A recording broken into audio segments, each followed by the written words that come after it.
টাঙ্গাইল জেলা থেকে 70 কিলোমিটার উত্তর পূর্ব এলাকা গোপালপুর উপজেলার একটি মসজিদ নির্মাণ করা হয়েছে। এখানে তুমি দেখতে পাচ্ছেন সাইনবোর্ডে 201 গম্বুজ বিশিষ্ট মসজিদ এটি। তো এই মসজিদটি মূলত করা হয়েছে বীর মুক্তিযোদ্ধা রফিকুল ইসলাম কল্যাণ ট্রাস্টের উদ্যোগে। এই মসজিদটি বাংলাদেশের সর্ববৃহৎ সংখ্যক গম্বুজ বিশিষ্ট মসজিদ। তো আমরা আস্তে আস্তে মসজিদের ভিতরে যাব, তো বিস্তারিত দেখবো এবং আপনাদের দেখাবো। আপনারা অবশ্যই যদি ভালো লাগে তো এটা দেখার জন্য বিশ্বের যে কোনো প্রান্ত থেকে আসতে পারেন। এটা অবশ্যই একটি ভালো উদ্যোগ। আমি মনে করি যে 201 গম্বুজ বিশিষ্ট মসজিদ বাংলাদেশের কোথাও নেই, এটাই সর্বপ্রথম এই মসজিদটি। আশা করি যে সবাই আমরা একে একে সব দেখবো ভিতরে। এটা মূলত সিঁড়ি, আমরা এই সিঁড়ি দিয়ে উপরে উঠে যাব, এইখানে বিস্তারিত সব দেখবো আর কি। হ্যাঁ, ওকে।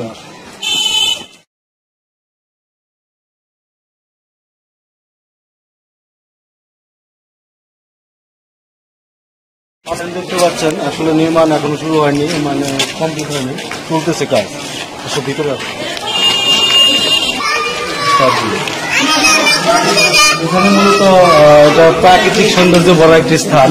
এখানে পাশে দেখতে পাবেন নদী বয়ে গেছে, সুন্দর নদী, ওপারে স্কুল আছে। আর এই যে এখানে একটি বিল্ডিং দেখতে পাচ্ছেন, এখানে মূলত অতিথিদের ভিডিও যে অতিথিগুলো আছে তাদের থাকার জন্য স্থান করা হচ্ছে।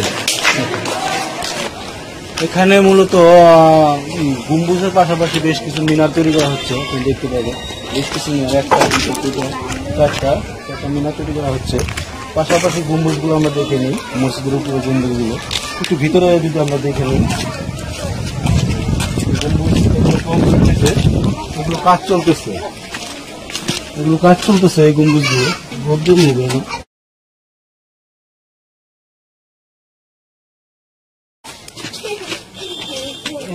এগুলো কাজ চলতেছে, আর মাঝখানে আরো একটু বড় গম্বুজ তৈরি হবে, ওটাও দেখে নিই।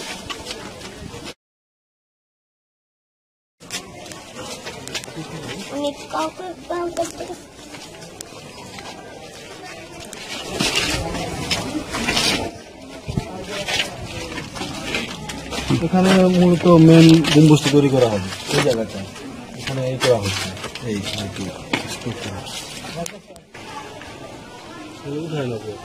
এটা হলো মেন, মানে মূল গম্বুজ যেটাকে আর কি উঠে লাগবে।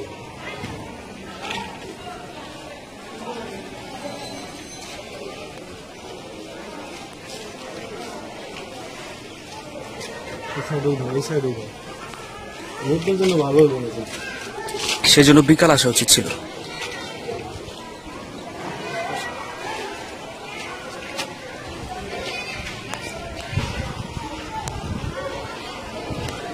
এখানে মূলত অনেক দর্শনার্থী আছে, দেখতে পাচ্ছেন আপনারা। এদিক একটু নিচে যদি দেখি, আর ভিতরে যদি ঢুকি, অনেক দর্শনার্থী আসলে এখানে প্রতিদিন দর্শন করতে আসে। নিচে দেখলো অনেক দর্শনার্থী এটা প্রতিদিন মানে ভ্রমণ করতে আসে এখানে। গম্বুজগুলো আরো ভালোভাবে দেখে নিতে পারি এখান থেকে। রৌদ্র তো আসলে রৌদ্রবেলা একটু ক্লিয়ার হচ্ছে না, তবুও আমরা আপনাদের যতদূর সম্ভব আমরা দেখানোর চেষ্টা করতেছি। তো দেখেন এইদিকে আসলে মূলত এইভাবে গম্বুজগুলো হচ্ছে। সাইডের গম্বুজগুলো কমপ্লিট হচ্ছে, মধ্যে ভিতরে গম্বুজগুলো কমপ্লিট হয়নি।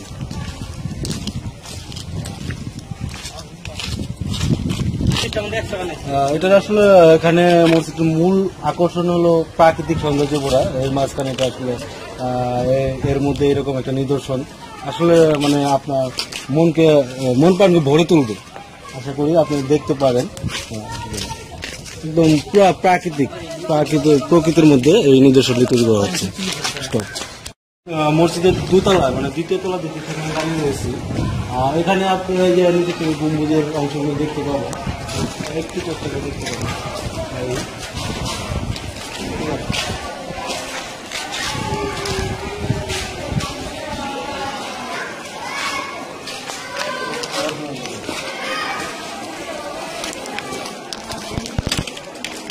আমরা একটু আগে উপর থেকে দেখিয়েছিলাম মূল গম্বুজটি কোথায় কিভাবে তৈরি হচ্ছে। এবার আমরা দোতলা থেকে আপনাদের দেখাবো মূল গম্বুজ, যেটি মসজিদের মূল প্রধান গম্বুজ, এটি হবে মসজিদের প্রধান গম্বুজ। এখন শুরুতেই প্রচুর প্রচুর দর্শনার্থী, কি বলবো আপনারা, সকালবেলা থেকে এখানে হয়তো কম, বিকাল হলে মানে এত পরিমাণ দর্শনার্থী এখানে আসে, ধারণা বাড়ে। তুইগুলো দেখাও, তোমার দেখাও সব ধরতেছি স্লো ভাবে যাইতে হবে, স্লো ভাবে।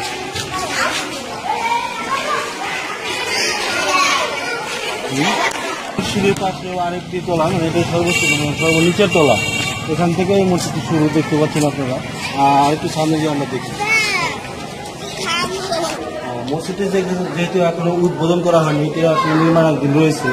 তো এর মধ্যে প্রচুর মানে বাংলাদেশের অনেক জায়গায় এটা ছড়িয়ে গিয়েছে, বা অনেক জায়গা থেকে অনেক দর্শনার্থী এখানে আসতেছে। তো আপনি দেখতে পাচ্ছেন এখানে মূলত একটি ঈদের জামাত হয়েছে, এবার ঈদুল আজহার যে জামাতটি সেটা এখানে অনুষ্ঠিত হয়েছে। সেখানে হয়তো কিছুটা সামান্য আমার প্রাথমিক প্রস্তুতি।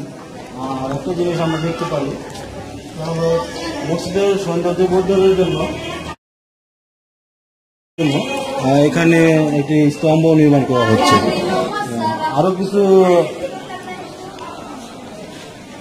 স্তম্ভ এখন নির্মাণ শেষ হয়নি, এটাও নির্মাণাধীন রয়েছে। মূল মসজিদটি কি রূপে আসবে সেটা আসলে কি ম্যাপ এখানে আমরা দেখতে পাচ্ছি। ওখানে একটু কম্পিউটার কি দেবে, এখানে একটি বিল্ডিং থাকবে, অনেক কিছু এখানে, মানে এটাই মূল নকশা। এটা আশা করি আপনি দেখতে পাচ্ছেন এখানে মসজিদটার মূল নকশা। অতিথিদের জন্য দুটো ভবন থাকবে আলাদা আলাদা, সামনে উঁচু করার স্থান থাকবে নদীর মধ্যে, পাশাপাশি মিনার থাকবে। মানে এখানে আপনি দেখেন একটু ভালো করে, এটাই মূল নকশা। একটু কাছে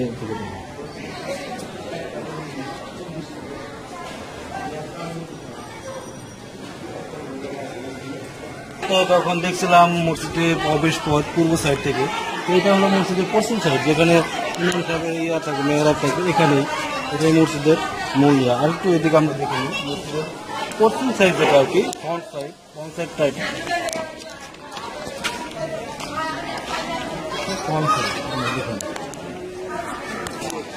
আমার একমাত্র প্রাণের ভাতিজা বিপ্লব হোসেন, যিনি এতক্ষণ আমাদের ভিডিও নির্মাণে ভিডিও ধারণ করতে সহযোগিতা করেছেন, বিপ্লব রহমান। ওর জন্য দোয়া করবেন সবাই, এত সুন্দর ভিডিও রেকর্ডিং করার জন্য।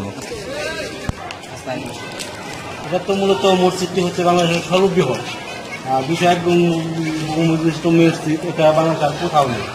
তো এই মুহূর্তে আসলে এই যে কাজটা হলো, আমাদের গ্রামে, আপনি কোন গ্রাম থেকে এসেছেন? গোপালপুর থেকে আসছেন, প্রায় 7 কিলোমিটার দূর থেকে দেখতে এসেছে, তাই তো? তো আসলে এটা গ্রামের মধ্যে আসলে আমাদের জন্য মানে কেমন মনে হচ্ছে এটা তৈরি করার জন্য? আমাদের জন্য খুব একটা আনন্দময় মনে হয়, এবং আশ্চর্য ভালো একটা নামের জন্য একটা মসজিদ করতেছে, এবং বিনোদনের জন্য আমরা দেখতে আসবো এখানে। তো আপনি বিশ্ববাসীর উদ্দেশ্যে কিছু বলতে চান, যে তারা এখানে আসুক, দেখুক, বা জিনিসটা এখানে বিশ্ববাসীর লোক এখানে আসুক, দেখুক, বুঝুক। বাংলাদেশ দরিদ্র নয়, বাংলাদেশের মানুষও পারে সবকিছু। এটা মূল কথা হলো আমাদের নিদর্শনটি দেখতে সবাই আসুক, বা আমাদের এটা আসলে এটাই আর কি কথা। এটাই কথা। ভাইয়া আপনার মূলত এখানে দেখতে এসেছেন, তাই তো নাকি? তো এটা আসলে কেমন মনে হচ্ছে? অনেক সুন্দর, অনেক সুন্দর। তো এটা কি মানে মানে অন্য দেশ থেকে মানুষজন আমাদের এখানে বা এটা দেখতে আসে, এটা কোয়ালিটি সম্পন্ন কিনা? আসবে মানে এটা মানে দেখার মতো, বা এখানে শুধু দেখার জায়গায় না, এটা আল্লাহর নৈকট্য লাভের আশা দুটাই হবে। এখানে একটু প্রাকৃতিক পরিবেশ, পাশাপাশি এখানে হলো একটা আল্লাহর নৈকট্য লাভের স্থান। তো দুটো মিলে এখানে আসার মতো একটা জায়গা, দেখার মতো জায়গা আপনি মনে হচ্ছে। ওকে, ধন্যবাদ।